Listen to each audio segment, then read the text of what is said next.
Your bank account says $412.30. The screen of your phone lights up the dark room. It's a ping from a college buddy. He just posted a picture standing in front of a massive, modern townhouse. The caption reads, "30 and thriving. Keys to the new castle."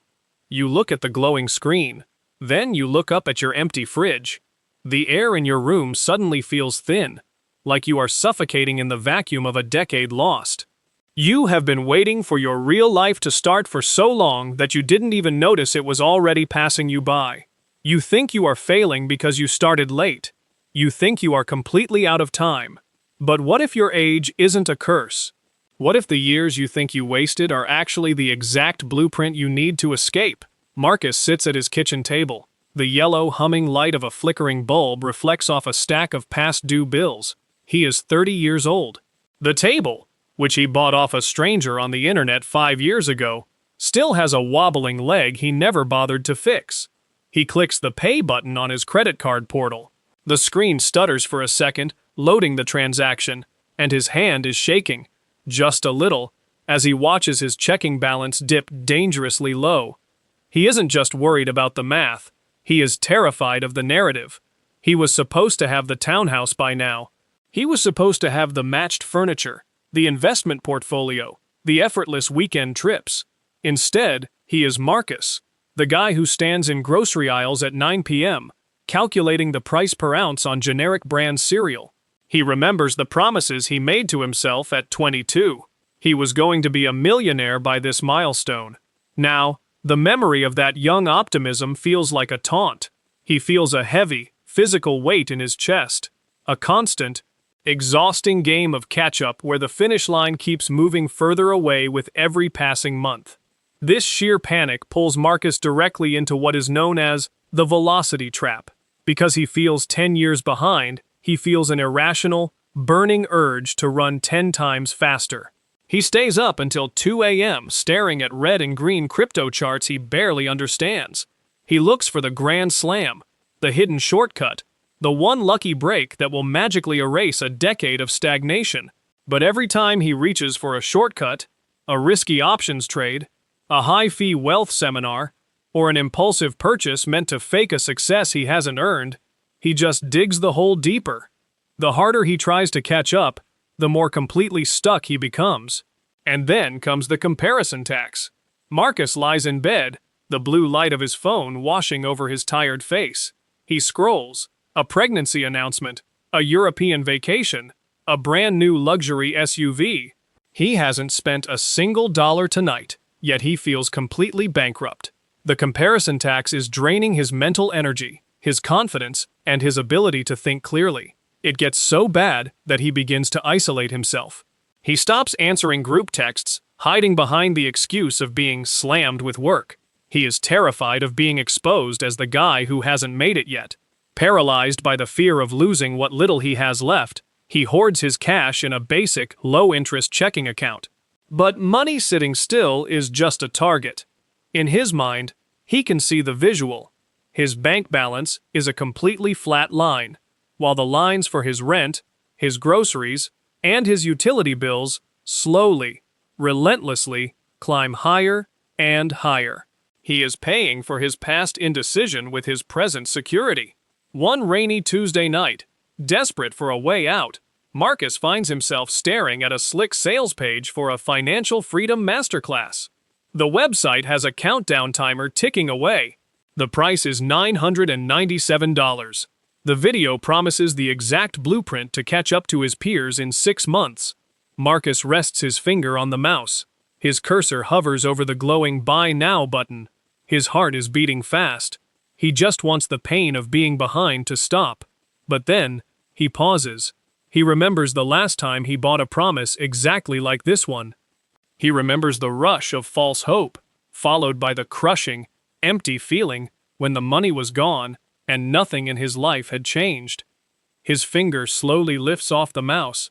He stares at the timer, and then he simply closes the laptop. He doesn't buy it. That quiet, anticlimactic moment of restraint is the filter effect, and it is the hidden, undeniable advantage of starting late. When you are 22, You are a sponge for bad ideas. You have zero resistance to social pressure. You buy things just to feel validated. But at 30, Marcus knows that validation from strangers only lasts about 3 days. At 22, you easily fall for a sure thing because you haven't been burned yet. At 30, you realize most people selling financial dreams are just monetizing your desperation. This cynicism isn't a negative trait. If pointed in the right direction, it is an absolute superpower. It is the ability to easily, almost effortlessly, say no to the traps that steal your money, your time, and your self-respect. Marcus stops asking the desperate question, "How do I get rich fast?" Instead, he starts asking a much quieter, deadlier question. Where is my money quietly leaking? He stops looking at what his peers are adding to their lives, and he creates his anti-bucket list. These are 3 unbreakable rules about what he is no longer willing to fund. Rule number 1. He will no longer buy things just to impress people he doesn't even like. The designer clothes that just sit in the closet to prove a point are gone. Rule number 2.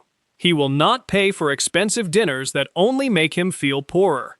No more splitting a $300 bill for food he didn't even want, just to nod along while acquaintances brag about their promotions. Rule number 3. He refuses to put money into things he doesn't understand just because everyone else is doing it. He will let them jump off the cliff, and he will comfortably stay on the ground.